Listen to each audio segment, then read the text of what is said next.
Welcome to an all-new, exciting episode of All My Mudkips Character Battle. Last time on All My Mudkips.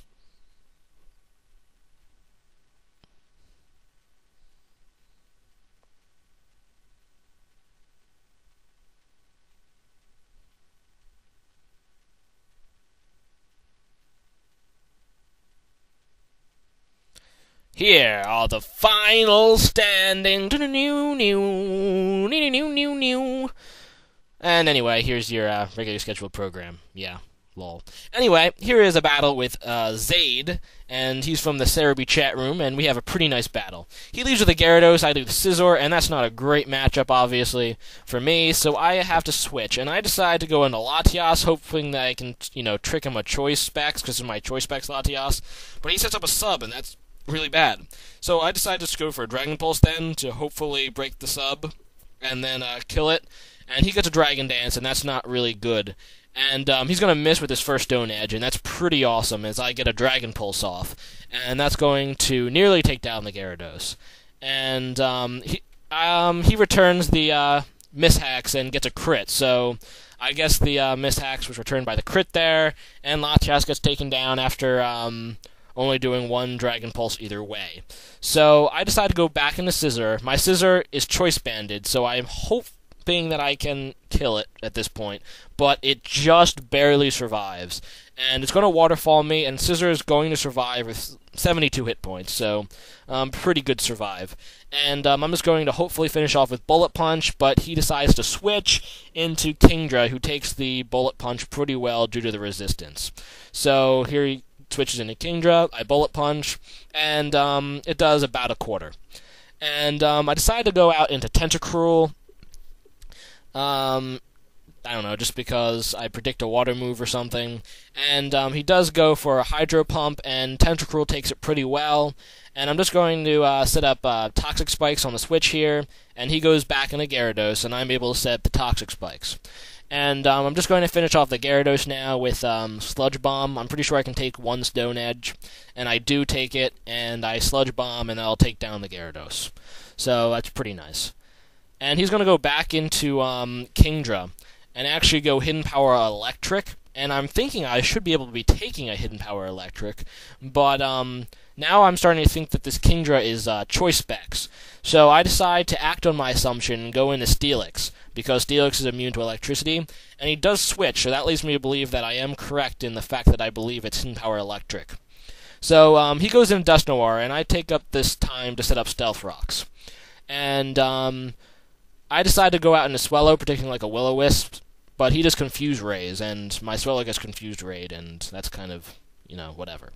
So I decide to go back into Steelix, because I see he probably doesn't have Will-O-Wisp, and he sets up a Rain Dance. So I'm thinking, okay, his Kingdra is specs, and with a Rain Dance, that would be really, really, really, really bad, because he'd be really, really fast, and his Hydro Pump would hit really, really hard, and he'd probably sweep my team. So I just decide to stay in the Steelix and just continue to Earthquake, because I really can't let him switch into Kingdra for free. So I'm confused though, so it's going to be, I just really have to hope that I don't get confused when he switches into Kingdra. So he does go into Kingdra here, hoping that I get the Confuse hacks. But I do get an Earthquake off, and that does take down the Kingdra. So that would have been really bad if I didn't get that Earthquake off, because in the rain, Hydro Pump would have swept my entire team. It's really that simple. And judging by how long this Rain Dance is staying, I know this Dusknoir is probably carrying a Damp Rock. So, yeah, I decide just to wither down this Dusknoir as much as possible using Earthquake. It's really, I want to take down this Dusknoir, and it's just going to be really annoying, pain-splitting and stuff, so I'm just going to let him take down Steelix a lot as I wither down his Dusknoir. And really, I guess that's my best play at this point. So, Dusknoir is getting really low, Steelix is getting really low, and, yeah. After another Earthquake, the Dusknoir should be going down, so that's pretty nice. And, yeah, this Earthquake is going to kill the Dusknoir. And, he's going to go into his Lethal Birdie, which is Togekiss right now.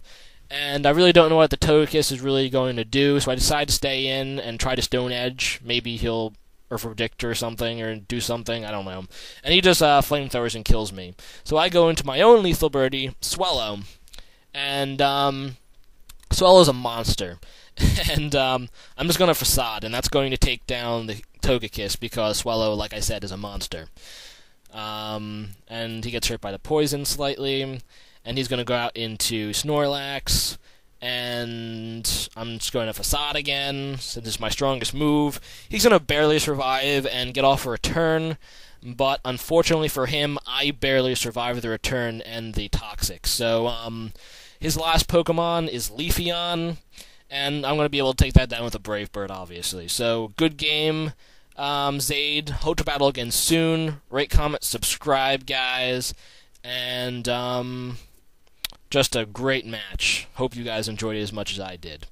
Alright, peace. And today's question of the day is, are you planning, or have you gotten already, the Nintendo DSi? Personally, I don't think it's that great. I'm not getting it. In fact, I really don't see a point. It's not really a great update from the DS Lite. I mean, you get a camera, and pretty much everything has a camera these days. Your cell phone probably has a camera, so I don't really see a point of having a camera on your DS. And then you lose Slot 2, and I have a lot of GBA games I still like to play, so losing Slot 2 really isn't, you know, a good thing. And then it has incompatibility with flashcards. So the way I see it is, I have music on my flash card, so that negates the fact that DSi can carry music for me, because, yeah, I already have music on my Lite. The DS Download Play, any game that I would download off DS Download can be run using an emulator on your flash card. And, the flash card is easy to carry. I mean, you don't have to carry a billion games. You can just carry all your games on one flash card. And, I only put games on my flash card that I actually buy, so I don't really, see the point of having to carry a billion games when I could just carry one cart with all my games on it. And then, it's incompatible with Homebrew. DSi is incompatible with Homebrew. You might as well do a flash card. I've said this a billion times. A DS Lite with a flash card is infinitely better than a DSi. So, I don't see the point of getting it. I'd recommend you just get a $20 flash card. Anyway, that's my little rant. So, the question today, are you getting a DSi?